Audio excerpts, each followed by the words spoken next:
Good morning and welcome to Coventry Vineyard. My name is Nick and you are very welcome. For the kids groups today, they're going to be looking at the story of Moses and Moses as a baby. And so the craft challenge is all about Moses and being in a basket. So I don't know what you want to do, whether you want to make a Lego Moses or you want to create something, do some basket weaving. But that's the theme for today. And we're going to be looking at Moses and an incident later on in his life, later on in the talk today. Now, next week, we're going to be talking a little bit about where our next steps are as a church. Now, we've just gone into Tier 2 restrictions, and we did the survey at the end of September and over October just to find out what you as our church are thinking, what's going on in your lives. And although we would love to be meeting physically every week and more often if possible, because of certain restrictions and lack of a building and all those other things, we're just simply not going to be able to do that just yet. So we are looking into that, and so we'll have more to say on that next week. But for the time being, we're going to continue with these online videos and some of the other getting together online for Sundays. And it's not just about what we can and can't do, but it's also what we've been discerning God saying to us as a church community of how we take this moment and this opportunity and move forwards. So Vicky and I'll have more to say about that next week. If you've got any questions, do talk to your neighbourhood leader or your life group leader. Now, next week is Neighbourhood Sunday, and the video content next week will be shorter to allow you time to engage with your neighbours and show love for them in practical ways. We will also be hearing from Zia, our kids and families pastor, who has some exciting news to share about Grow Baby. This weekend, we moved into Tier 2 restrictions as well as moved out of British summertime, and so it seemed natural to talk about limitations this week. As you'll know, we've been exploring what it means to be an emotionally healthy church in our series State of Mind, which is looking at Jesus and your emotional health. And so today I'll be speaking on receiving the gift of limits. But first, Jon and the band are going to lead us in the first of 2 songs of worship. We'll see you in a short while.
Now, within our culture, we are constantly encouraged to live beyond our limits.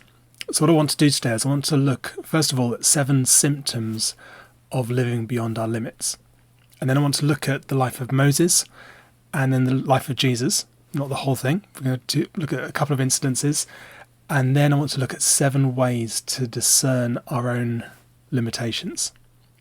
Okay, so 7 symptoms of living beyond our limits. I find that if I'm living beyond my limits, I'll pick up some of these things. This might be a checklist for you. So first of all, irritability or oversensitivity. So things that normally wouldn't bother us, such as a child's mistake or another driver cutting us up in traffic or someone else's irritating habit, things that would normally we just ignore, put us on edge. And we may not express our annoyance outwardly, but inwardly we are aware that our reactions are completely out of proportion. Or maybe we just don't know, and then we just overreact to something until someone points out, it's like, is there something going on? Are you stressed? Which is what happened to me this week. Secondly, restlessness.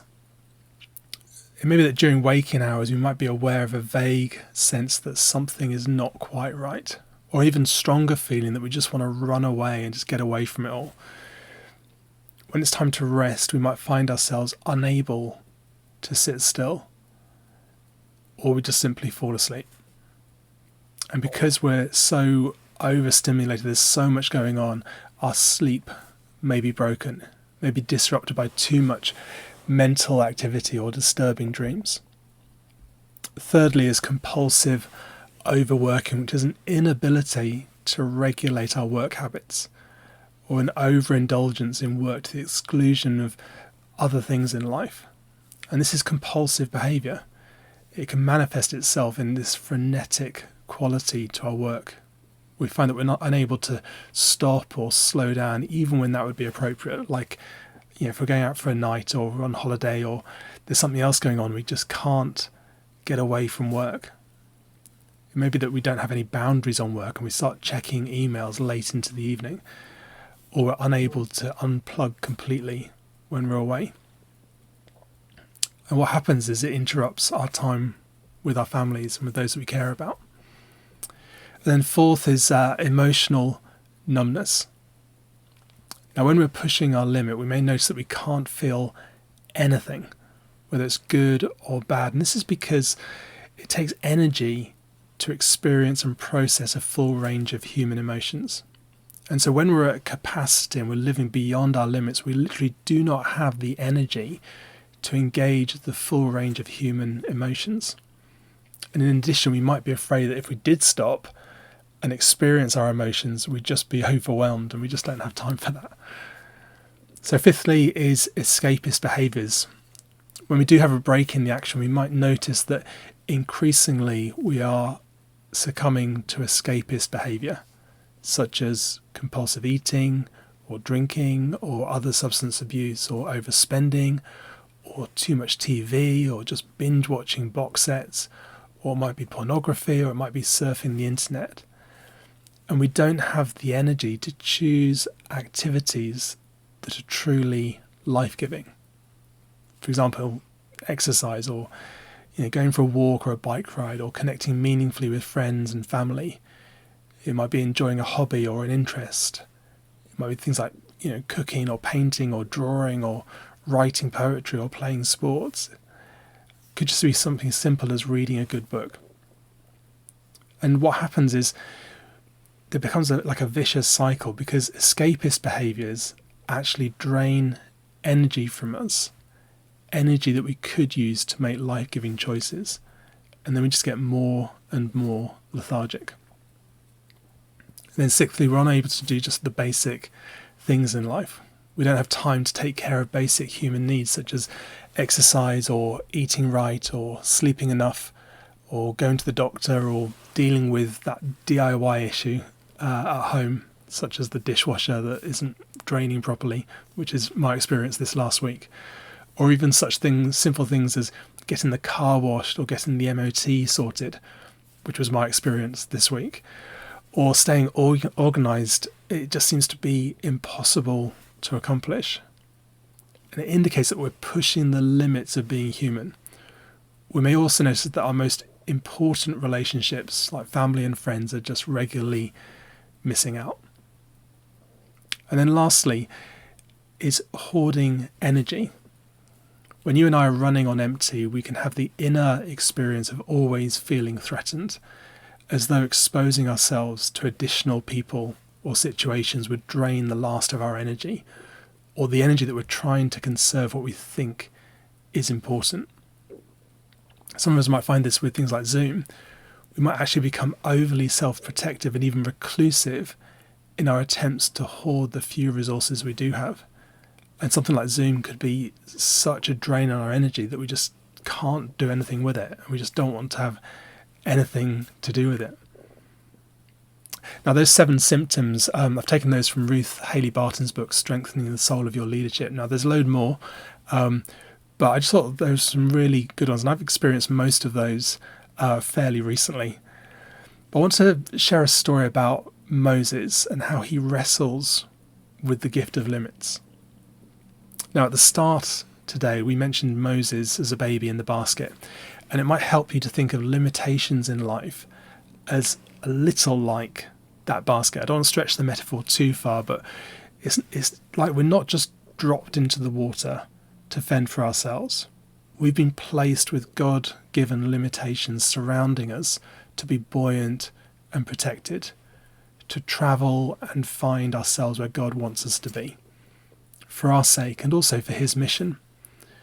And so Moses grows up to rescue his people that are living under slavery in Egypt. He has this epic showdown with Pharaoh, and God delivers the people out of Egypt. And you can read all about this in the book of Exodus.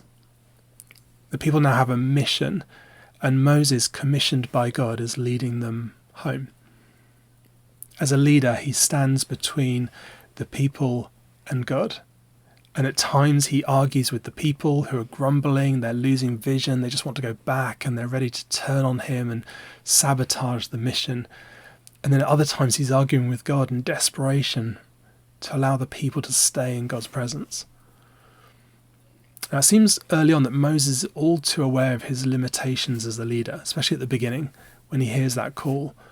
But something gets lost in the process of his leading, and he goes beyond his limits. So the first hint that Moses is in trouble is that early on in the journey, he just gets rid of his family. He sends his young family back home to Midian to live with his father-in-law Jethro. Now, maybe for Moses, life has become so chaotic and exhausting that there was no place for his wife and children. But Jethro's having none of it. He brings his daughter and grandkids back to Moses and then has a fatherly coaching session with his son-in-law. And we can read about this in Exodus 18. In verse 13 it says, "The next day Moses took his seat to serve as judge for the people, and they stood round him from morning till evening. When his father-in-law," this is Jethro, "saw all that Moses was doing for the people, he said, 'What is this you are doing for the people? Why do you alone sit as judge while all these people stand around you from morning till evening?'" Now Jethro asks some great questions. In verse 15 and 16 it says, Moses, with perhaps a little bit of narcissism, answers him, "Because the people come to me to seek God's will. Whenever they have a dispute, it is brought to me, and I decide between the parties and inform them of God's decrees and instructions." Moses' father-in-law replied, "What you are doing is not good." Now, I'd like to say here, I think Jethro has a good relationship with Moses. And we need to be very careful before we wade in and look at someone and say, "What you are doing is not good." We need to be invited into that. He goes on to say in verse 18, says, "You and these people who come to you will only wear yourselves out. The work is too heavy for you. You cannot handle it alone. Listen now to me and I'll give you some advice, and may God be with you."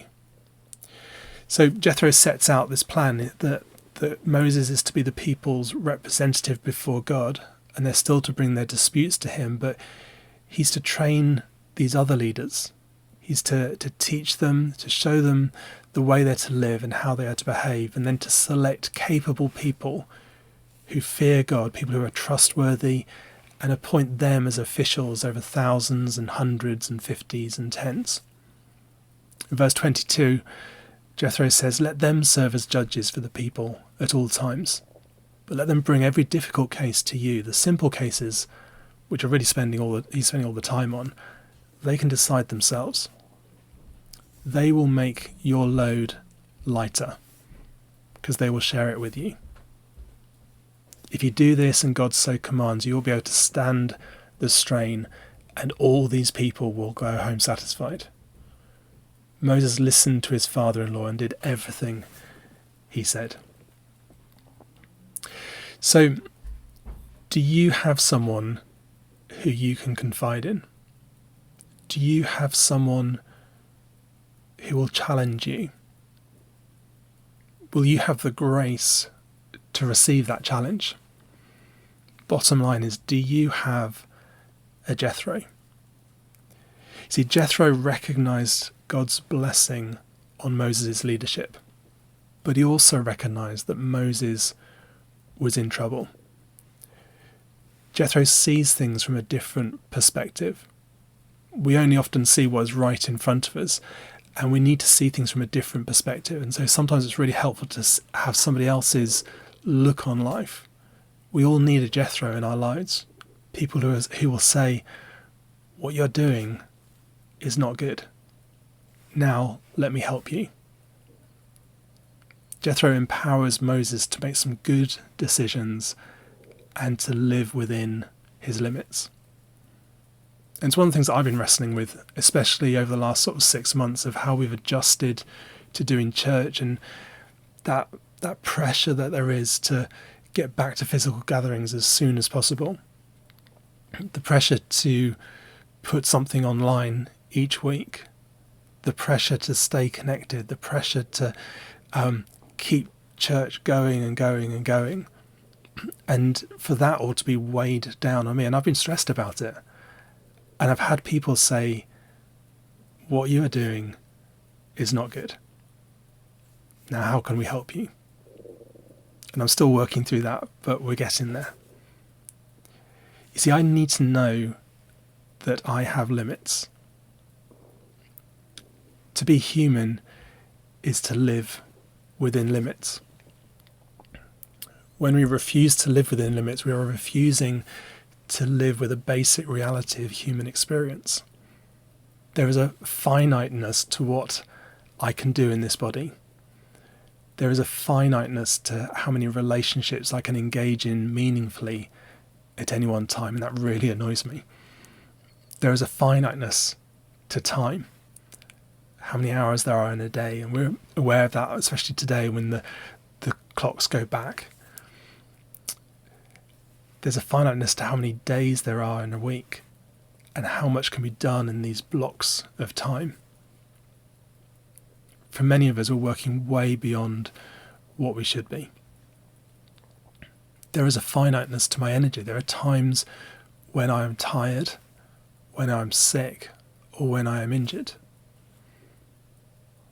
And these are times when I'm reminded that I am human, that I'm a finite being living in the presence of an infinite God.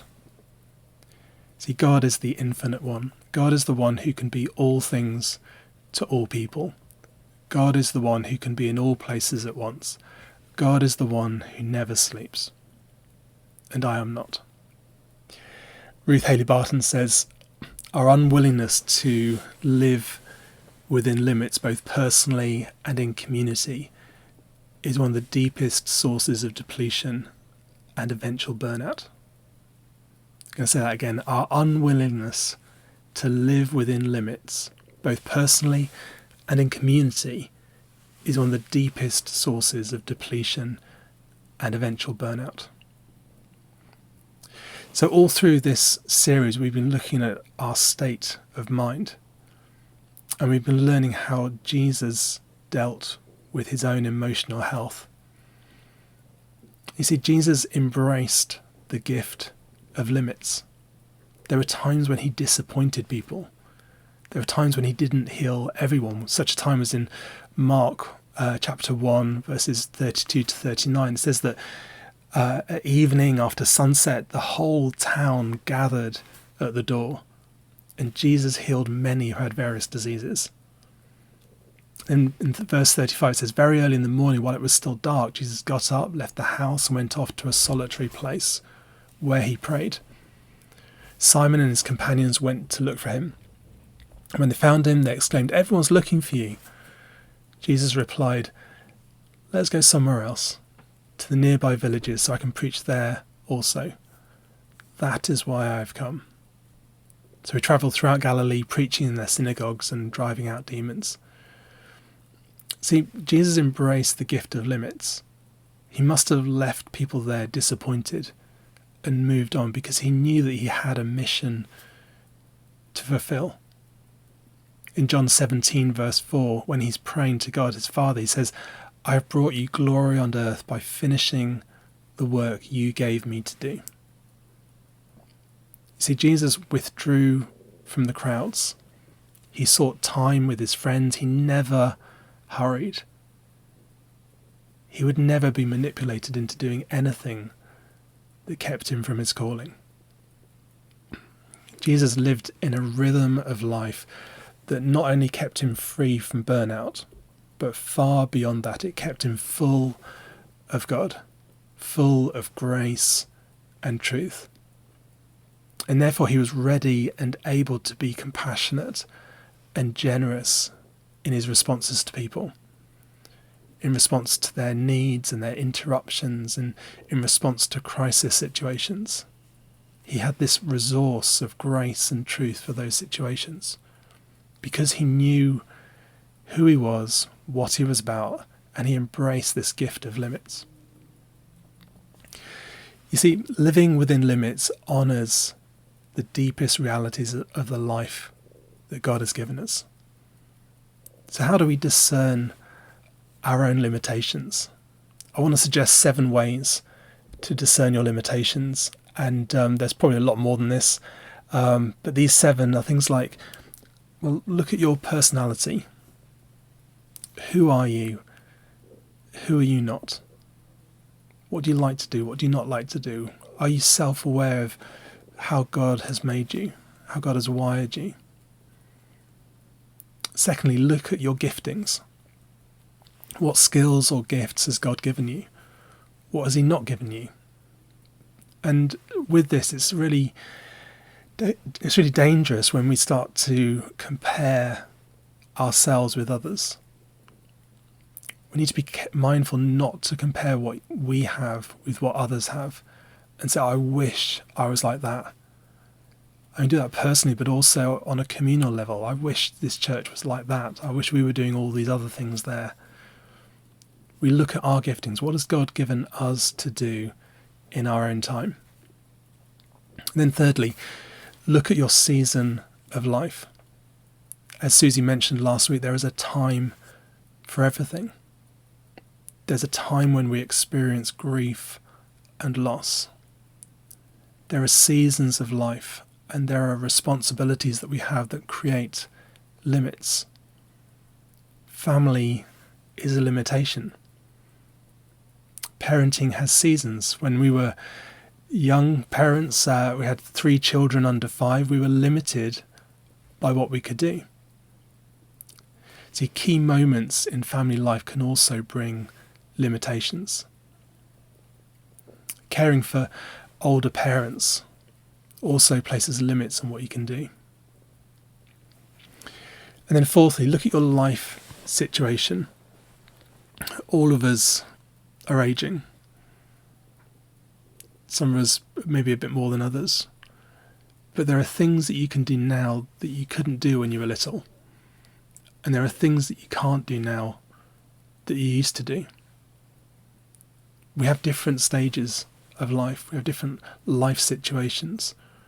We have moments of poor health and injury and sickness. Then fifthly, look at your emotional, physical and intellectual capacities. See, we have different capacities to deal with life, and we need to respect those. It's important for us to set clear boundaries, to know when our gauges on life, our emotional gauge or physical gauge or spiritual gauge, whether we're over capacity. And so you have permission to say no thanks, or simply, I can't do that, if what you're being asked to do will leave you overextended, stressed, and exhausted. And sixthly, look at your past. What things in your past now limit what you can and can't do? Now, of course, there's grace and there's redemption. But it may be that things that we chose to do in our past, or things that were done to us in our past, have affected the things that we can do now. It may be a life choice, or how or where you grew up. See, where you are raised and what choices you have made have consequences for life. But again, God can redeem that. Then number 7, look at your negative emotions. Maybe things like anger or depression, and these can often function as warning lights in our lives, a bit like those gauges, letting us know that things are not right on the inside. Now, when I respond negatively, it's often God's way of getting my attention that things are not right. For me, often it's just that sense of sadness that can come over me, of just things are just too much. And that's like a red warning light for me. It's saying things are not right. You need to rest. You need to just move away. You need to embrace that gift of limits. You need to get away and rest and have that solitary place with God to recharge your batteries. Now, you may be sitting there this morning recognizing that God has called you to complete something, to serve somewhere, to commit to going in a particular direction. But distractions are constantly interfering. And so are you willing to say no to some things in order to say yes to the right things? To be brave enough to say no to the things that you don't need to be doing, to say yes to the things that God has given you to do. Let me encourage you not to live with regret, but to make really good choices now. Don't regret the decisions you're making now, or 6 months from now, or a year from now. You see, if we're to be an emotionally healthy church, we have to get good at saying no to some things so we can say yes to the right things, and to trust God that God has everything in his hand, that he knows what he's doing, that he is sovereign, that he is God and we are not. To release control and say, God, have your way. Lead us.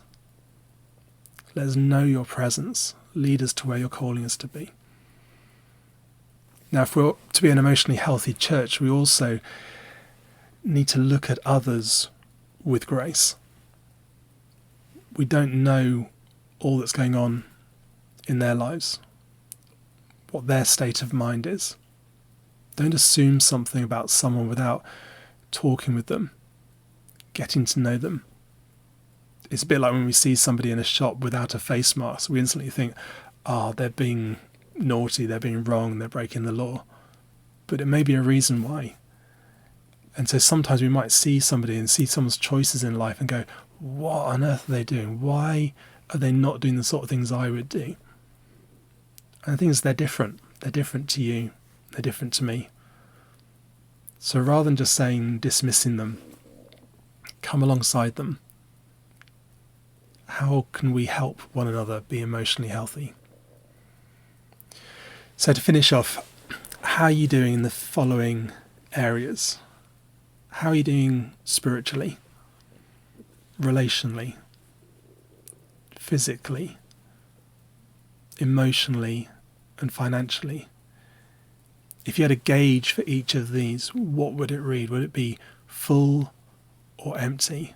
Are there warning lights on your dashboard of life just flashing away? Do you need some time just to stop and rest?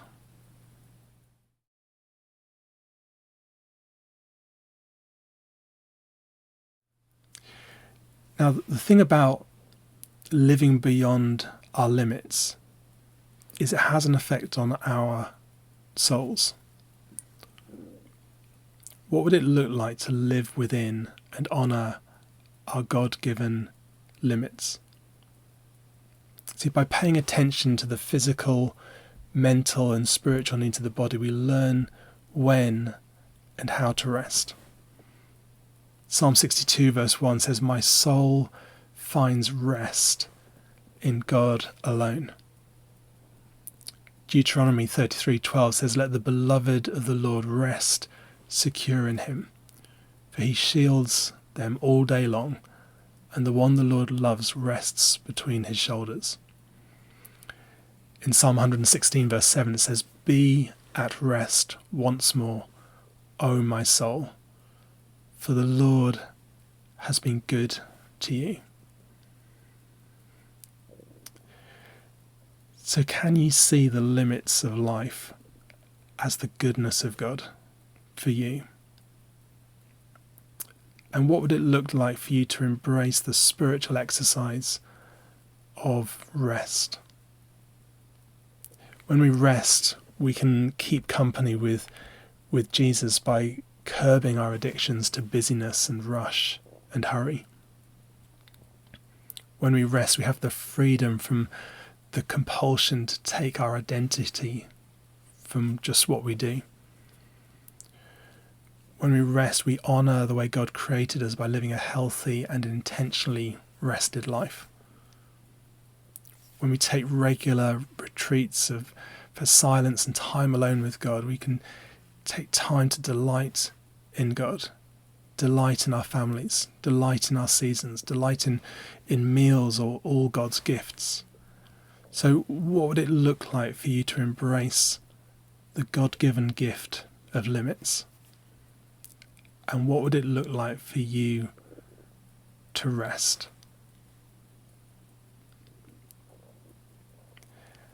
So may you know the grace of Jesus in your life.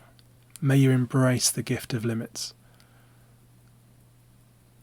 May you know what to say yes to and what to say no to. May you have grace towards others. And may you live within the limitation that God has given you and not beyond. May you be free from all the stresses and strains that you're under right now. And may your soul find rest in God alone. Amen.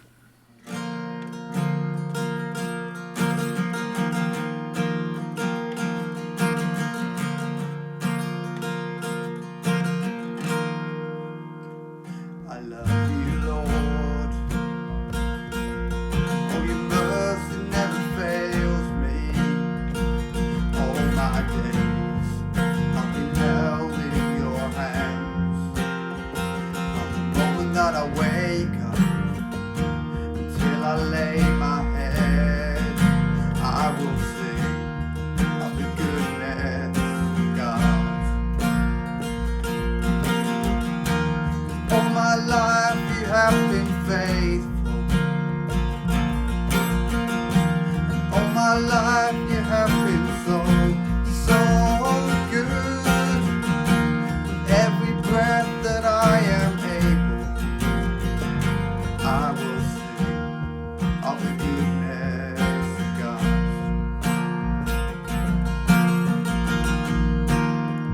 I love your voice.